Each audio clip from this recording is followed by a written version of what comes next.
Iconic characters, take one. Being human. My first role was I played a werewolf's ex-fiancé who had epilepsy in Being Human, the pilot for BBC Three. And I wore a shiny purple parka, and for some reason I had sideburns that were curled round like Lisa Stansfield. But I was very lucky to get it because I left drama school and didn't have an agent or anything, so a casting director had seen me in my showcase and got me in for the audition. And if I didn't get that part, I wouldn't have got my agent or anything. So I was very, very lucky to get it, even though it was a very odd and stressful experience. It was just like, I'd never done it before, I didn't understand it, and I went to theatre school, so I sort of understood theatre, but then I didn't understand anything. No one tells you, like, when you get on set, what it's going to be like, and will you rehearse or will you not, and I just didn't get it. I learned very, very, very fast on that job, because I was very scared.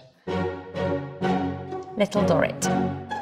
Amy Dorrit was this Dickens character. It was a Dickens adaptation, and she was incredibly sweet and incredibly kind and tiny, and that she only ever did things for other people. She was completely selfless. I mean, I like to think I'm kind too, but I'm definitely bolshy and kind of loud and arsey a lot of the time, and Amy just wasn't that at all, and so I didn't see it, but they just sort of coached me through, and then I got the job. And Dervla Walsh, who was the director of that, she sort of made my career, really. And so suddenly I was, on the back lot at Pinewood Studios, and they'd entirely built all the streets that were in like the Marshalsea prison, and I walk around and imagine what it was like. Everybody does. You sort of want to have a dress on and go fnaf, fnaf, fnaf, and sort of walk around. God has brought this child to my door. I know I am small, but I am quite grown up.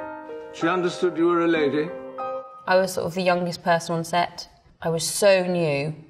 I had no idea what was going on. I used to go and have my lunch in the trailer with all the assistant directors, with all the ADs, because I didn't want to be alone. And now I love being in my trailer on my own, but I was like, hi, can I come sit with you? It was just magical. I was so lucky to have been given that experience. It was really magical. Wolf Hall. Peter Kosminski, I've worked with him twice, and he creates an environment where the actor is respected and he doesn't try and inhibit you in any way. He never puts the slate on at the beginning of a take. You just somehow start. And so it's always really special working with him. I love working with him. Those who've been made can be unmade. And I loved the books so much, and I was so precious about them that throughout that whole thing, I was just a really strong critic of myself, which ultimately I think worked, because every decision I took, I questioned whether that was the right decision, and therefore wondered if there was a different way of doing it. Like, it forced me to kind of, the way I normally worked, to kind of think outside of that way of working. And I got to work with Mark Rylance, who's an absolute genius and very rare talent. And it will always be a really special job, because I found out I was pregnant on that job, because I suddenly one morning went to work, and it was the it was the day of my execution, and I woke up and I was like, I just really want a bacon and egg McMuffin. And so on the way to work, I went through a drive-through and got a bacon and egg McMuffin. And I was like, this is really weird, and I'm like going to have, technically, fictionally have my head chopped off. It didn't seem like the right thing to be doing. The Crown. It's very rare that you get a part which I felt like, even though it was my age, I felt like she was a different age. Like, I felt older. I felt she was much more of a character that I had to kind of put on, I suppose. Everything about the way I looked, everything about the way I stood and moved, and the way I spoke, the way I expressed myself, everything was completely different. I had to relearn an entire person. My name is Elizabeth.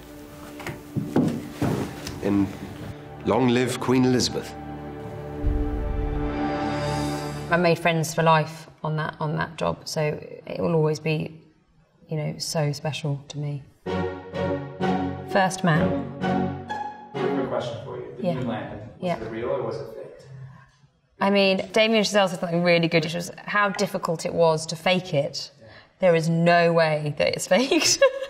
The amount of effort that they went to recreate the moon landing is obscene. They built the moon like craters in a quarry in Atlanta in order to get the particular type of light that you get, which even doesn't compare, but that looks beautiful, shot on IMAX. They had to build a light that was a replica of the sun, and it exploded twice. It was so strong, and they had to shoot the entire thing at night. It's easier to go to the moon than it is to fake the moon landing. You're a bunch of boys making models out of balsa wood. You don't have anything under control. It takes a lot of work getting to the point where you've rejected the idea that you can ever be American. And the guilt of not actually being American is huge. It's a whole different frame of reference. There's no shortcuts. Not that there ever are when you're playing another character, like an English character, but, you have to relearn everything about a place and its geography and what that means about then how people hold themselves and express themselves and what their values are and how that shapes a person. And I take all that for granted when I'm working at home. I'm playing an English person because I kind of just inherently know that that's the case. But you really do have to change a lot about your state of mind and the rhythm in which you express yourself and stuff. It's not just the accent. Damien Chazelle's an old soul. He's been here before. He's just not young in that way. He is young, younger than me, but he's such a mature filmmaker and so in control of the process and what he wants and so trusting of his actors. Ryan is just the kindest, most generous possible person you could ever try and act opposite. Yeah, I was a real equal on that set, which you would think is not the case. They've worked together before. They are who they are. I was definitely like kind of going in going, oh, thanks for having me. And they just made me feel so welcome all the time. Unsane. Steven Soderbergh just makes it so easy. And we both, he said, how do you feel about going to New York for 10 days and making a student film? And I was like, yes, please. Because I was coming off The Crown and I didn't even know that was he never said it was going to come out, that film. I should never have believed him. And so I didn't know what it was. I just went into it thinking this is just for me. And I just played and he would say, okay, run down this corridor. I'd be like, great. Or he'd say, okay, now you've just taken loads of drugs and you've got loads of side effects. I'm like, great. And so I just got to just be really free, really. And it worked for that because we shot chronologically and there was lots in it that, as watching it as an audience member, we were like, why is she going into that room? Why is she doing that? But if I was just in the state of mind of just going with it and going with the flow. And so it really helped with that character. Please, send help. Thank you. Do you know how many calls the cops get like that every week? Those are from crazy people. Steven Soderbergh is just brilliant, and I find him really inspiring the way he doesn't want to do anything with reputation in mind. He doesn't care about what people think of him as a filmmaker. He loves film, and he's interested in film, and so he will continue to kind of challenge himself and educate himself about it. And so doing that, I was like, I just want a piece of that. Yeah, I'd do it all again tomorrow. I just absolutely loved it. Breathe.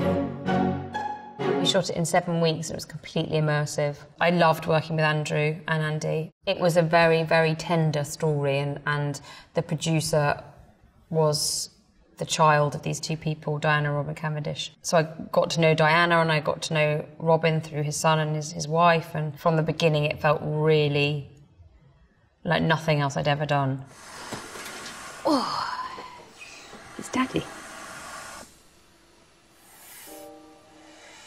Hello, Jonathan. Every day was emotional. Every day was beautiful for some reason or another. It was a ridiculous experience. We were filming in the British countryside, and then we went to Africa. In Africa, we were constantly, it seemed. My only memory of it is that we were constantly filming at sunset or sunrise. There was nothing in between. It was one of the most beautiful filming experiences I've ever had. It was unreal. The Girl in the Spider's Web. I'd read all the books and then I watched all 3 Swedish films and I watched the David Fincher film as well. So I wouldn't say I was an avid fan, but I mean enough to have watched all of them and read all the books. So yeah, definitely a fan. And I just think he created such a unique character who people have really adored for such a long time. It's pretty incredible. If anything unexpected should happen to her, this video will be sent to him.